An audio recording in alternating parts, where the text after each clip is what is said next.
Pozdrav ljudi, danas ću vam pokazati kako napraviti bow ili luk, a i strele posle u drugom dijelu.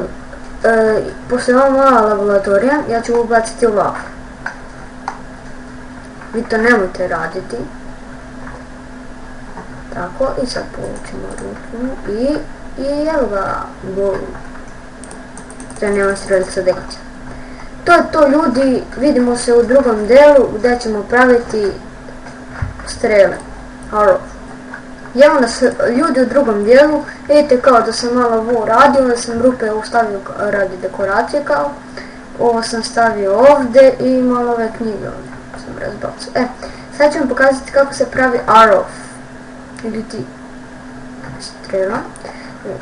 Ja ću baciti, znači pravi se od flinta, stika i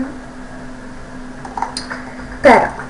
Ovo je bow od prošle epizode, od prošlog dela kad smo napravili. Sad povučimo ručku, vidite da se upali, vratimo i evo ga, arrow. On se ovako pravi, sad porađujemo u čestu, tu flint stavimo, tu stik i ovdje pero i dobijemo 4 arrowa, imam 5 zbog one jedne. Vidite, ovo mi je rupa, dekoracija, ono sam tamo kopu bez veze. Sad, bacimo tamo, tu i evo, nema više strela, to je to. Ove su rupe kao dekoracija, rekao sam, jednako sam, vidite.